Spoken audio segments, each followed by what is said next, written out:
মুঘল সালতানাতের স্বার্থে যে কোনো কাজ আমি করতে রাজি আছি। আমরা তাকে বুঝিয়েছি, নিষেধ করেছি, কিন্তু তাতে কোনো লাভ হয়নি। আমার বিশ্বাস তুমি পারবে তাকে বোঝাতে। আমি একটু একা থাকতে চাই। জি আলম্পনা, জি।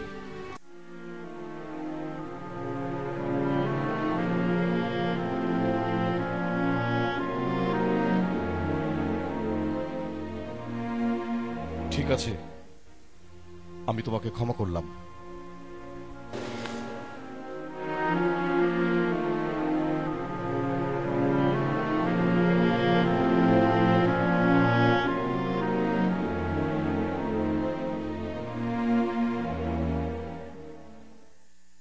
খোশামদেদ, আপনারা এসেছেন, আমি অত্যন্ত খুশি হয়েছি। আসার উদ্দেশ্য এবং কারণ পেশ করতে পারেন। আলম্পনা, প্রথমে আমরা আপনার সিংহাসনে আরোহণ করাকে স্বাগত জানাচ্ছি। সেই সাথে আপনার উদ্যম ও সাহসিকতাকে গভীরভাবে শ্রদ্ধা করছি। আপনার আদেশ ও নির্দেশ আমরা মঞ্জুর করছি। আলম্পনা, জরুরি কিছু বলার জন্য আমরা আপনার দরবারে উপস্থিত হয়েছি। বলুন। আলম্পনা, বঙ্গেতে এখনো অনেক জমিদার রয়েছেন যারা মুঘলদের আনুগত্য স্বীকার করতে চান এবং তাদের অধীনস্থ মেনে নিতে চান না, আর সেটা প্রকাশ করতে অনেকেই ভয় পাচ্ছেন। আর তাই নীরবে নিস্তব্ধে আমরা তাদের বিরুদ্ধাচারণ করে যাচ্ছি। আপনার পিতা মরহুম সুলাইমান খান যখন ছিলেন তখন উনার আদর্শের প্রতি খেয়াল রেখে আমরা মুঘলদের আনুগত্য প্রকাশ করেছি, কিন্তু আপনি তার স্থলাভিষিক্ত হয়ে মুঘলদের আনুগত্য প্রকাশে অসম্মতি জানিয়েছেন। আপনার এই মহৎ উদ্যোগকে আমরা স্বাগত জানাচ্ছি। আমরা চাচ্ছি মুঘলদের কাছ থেকে বঙ্গকে স্বাধীন রাখতে।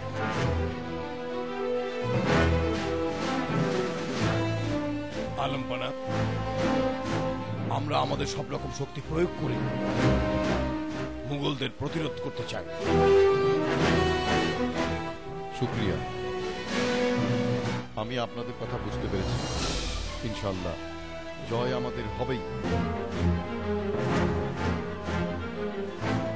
আমি আপনাদের কথা মঞ্জুর করছি। আলম্পনার জয় হোক।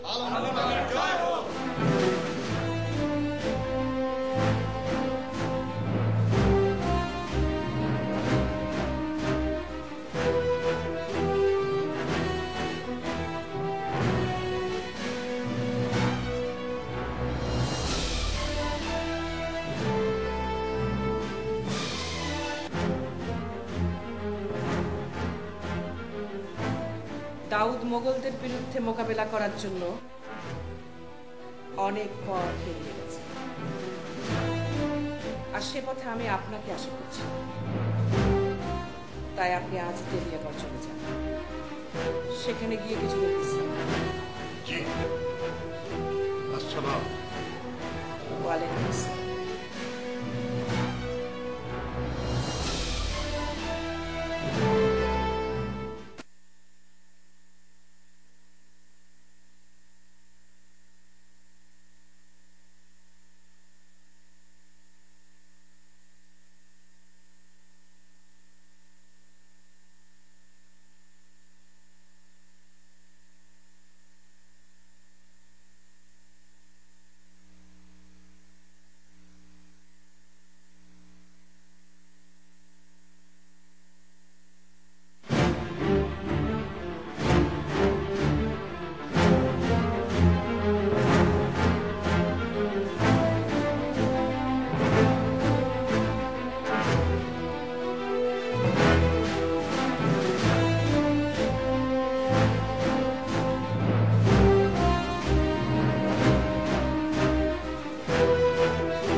সেখানে দ্রুত শান্তি শৃঙ্খলা ফিরিয়ে আনবে।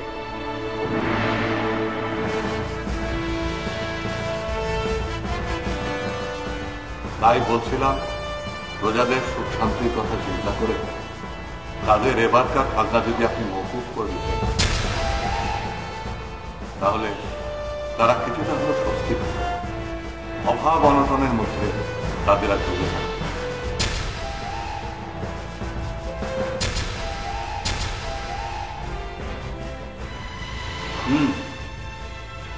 আমি ওদের ভাবছি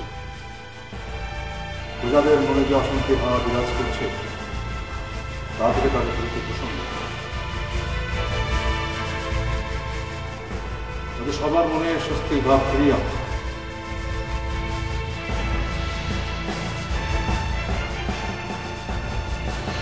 আমি সবসময় চাই আমার প্রজারা সুখে শান্তিতে থাকে, অভাব অনটন যেন তাদের কাছে ফিরতে হয়। সেই জন্যই আমি আমার প্রজাদের পাশে সবসময় আছি এবং থাকব।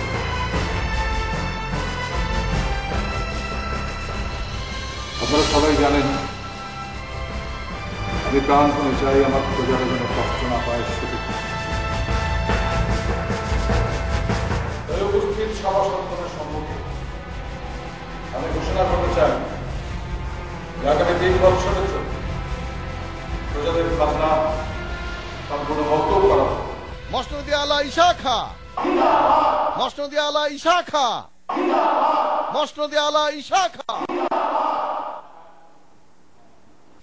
হুজুর, বঙ্গের সুলতান দাউদ খান কররানী এই ফরমান আপনার জন্য পাঠিয়েছেন। নিয়ে এসো।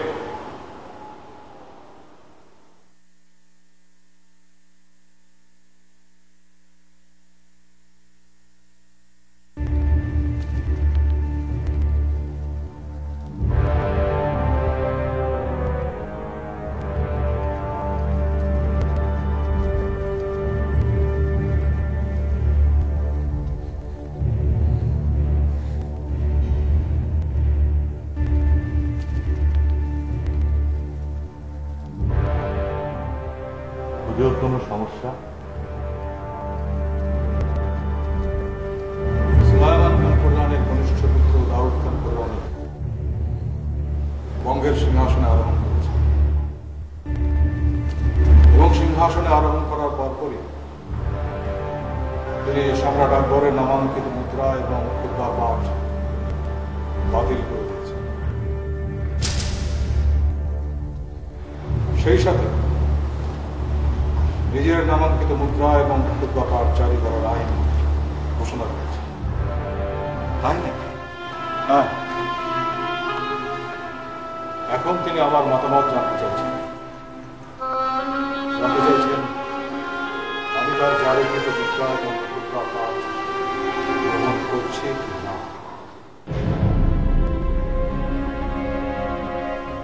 হুট করে দাউদ খানের এই মন মানসিকতার পরিবর্তনের কারণটা কি?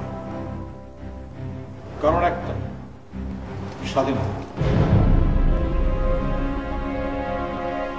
তিনি চাইছেন মুঘলদের কাছ থেকে বঙ্গদেশকে স্বাধীন করা।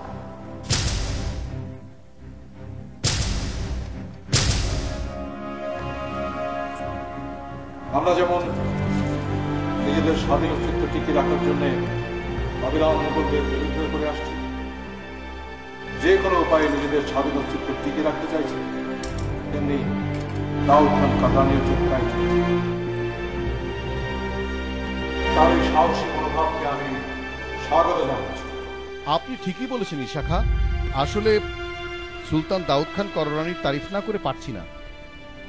কিন্তু তার পিতা সুলাইমান খান কররানী তো বঙ্গের সিংহাসন আরোহণ করার পর স্বাধীনভাবে রাজত্ব করেছিলেন, কিন্তু তিনি তো মুঘলদের বিরোধিতা করেননি।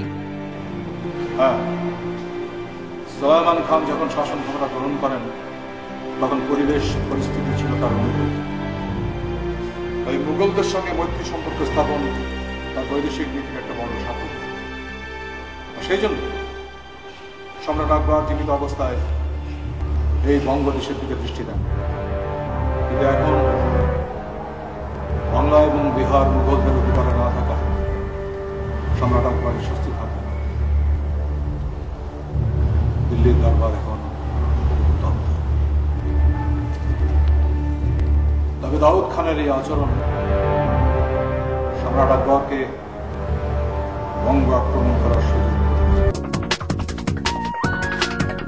তাই এখন সময় হয়েছে আমাদের সবার সশস্ত্র বাহিনী নিয়ে মুঘলদের মোকাবেলা করা। আমরা তো তাদের তুলনায় সামান্য, আমাদের কি উচিত হবে এত বিশাল চিন্তা ভাবনা করা? অবশ্যই শত্রুকে মোকাবেলা করার সাহস এবং মনোবল যদি থাকে, শত্রুটা যদি বিরোধী হোক না কেন, আমাদের সেই মনোবল এবং সাহসের কাছে তাকে পরাস্ত হতেই। আমাদের আছে মনোবল, দেশপ্রেম এবং সাহস। আমরা তাই আমাদের শত্রুর মোকাবেলা। কিন্তু তার আগে আমরা দেখি দাউদ খান কতটুকু সাহসিকতার পরিচয় দিয়ে টিকে থাকতে পারে। আপনারা কি ভয় পাচ্ছেন? হয়তো পাওয়ারই। মৌমাছি যখন কোনো ঘরে এসে ঘর বাঁধে তখন তাকে শান্তিতে বাস করতে হবে। যদি কেউ সেখানে ঢিল করে তখন মৌমাছিরা ক্ষিপ্ত এবং যাকে সামনে পায় তাকে ফুটিয়ে, আর ফুলের ব্যথা এতই মারাত্মক সহজে সহ্য করা যায়। মোগলরা হচ্ছে মৌমাছি আর দাউদ খান সেখানে ঢিল ছুঁড়েছে, তাই দাউদ খানকে আগে ফুলের আঘাত করতে হবে।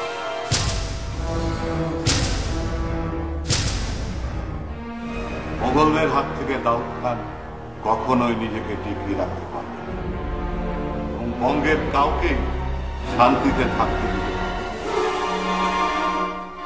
বাধ্য হয়ে সবাইকে ফুলের আঘাত সইতে হবে। এসব আপনি কি বলছেন? আমি ঠিকই বলছি। ক্ষমতা পেলে কারো মাথা ঠিক থাকে। দাউদ খানের বেলাতেও তাই হয়েছে। দাউদ খান বুঝতে পারছেন না মুঘলদের বিরোধিতা করার পরিণাম কি ভয়াবহ। আপনি ঠিক বলেছেন লক্ষণ মানিক। একজন দেশপ্রেমিকের মুখে কথা শোনা হয় না জমিদার।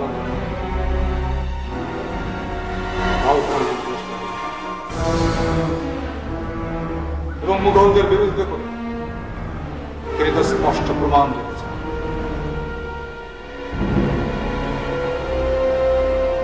আপনারা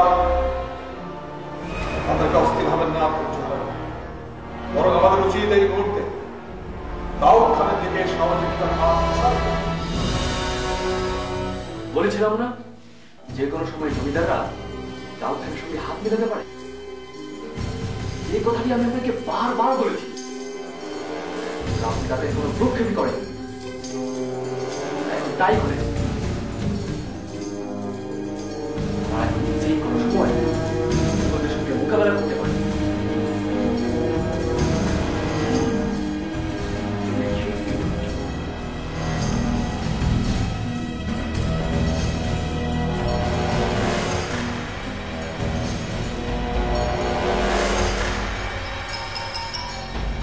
কি ভাবছেন?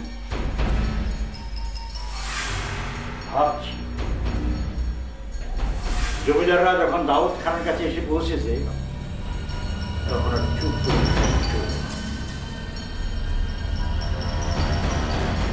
জমিদাররা যে দাউদ খানের সঙ্গে দেখা করে হাত মিলিয়েছে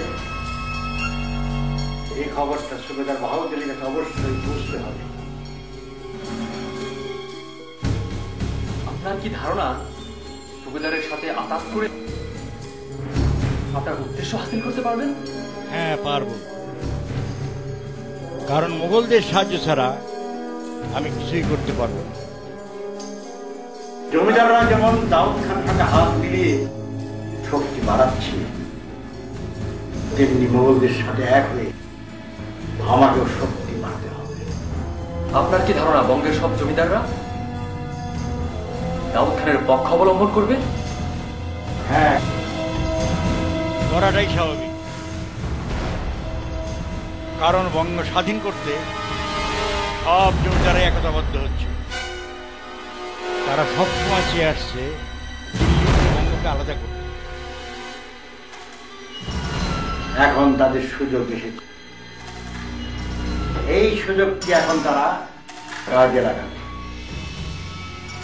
যদি তাই হয় তাহলে তারা বঙ্গকে দেশে আলাদা করতে পারবেই না।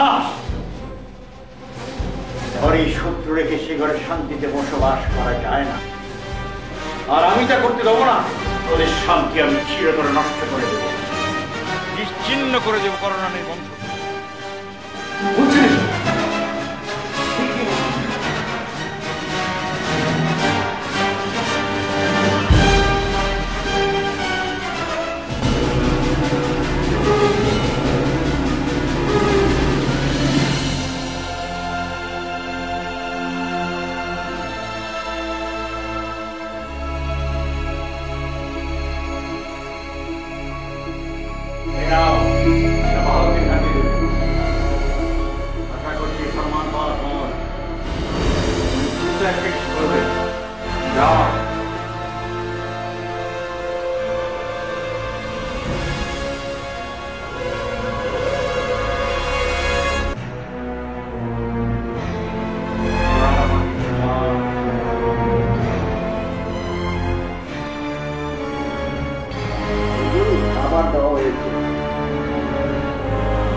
তোমরা সেই সব বিদ্রোহীদের উপর নজর রাখো, তারা এই সব কাজ করছেন।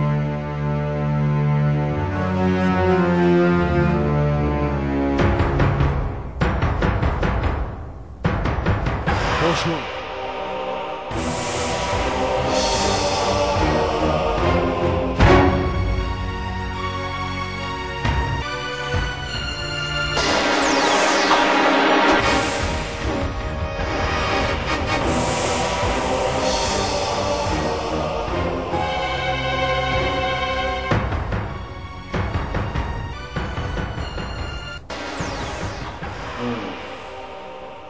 একটা কিছু করুন, তা না হলে দাউদ খান যে কোনো সময় আপনার উপর হামলা চালাতে পারে আর আপনার কুবা ছিনিয়ে নিতে পারে।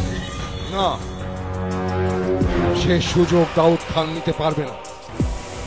তিনি যেভাবে দ্রুত গতিতে সবকিছু হাসিল করতে চাচ্ছেন, সে আশা তিনি পূর্ণ করতে পারবেন না। তার আগেই ওনার পতন ঘটবে।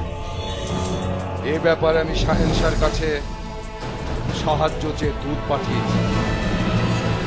আশা করি শাহেনশাহ জালালউদ্দিন খুব শীঘ্রই বঙ্গে হামলা চালানোর জন্য সৈন্যবাহিনী প্রেরণ করবে।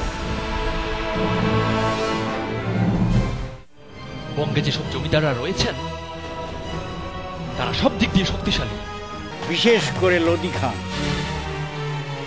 এই লোদি খানি হচ্ছে এসবের মূল হোতা।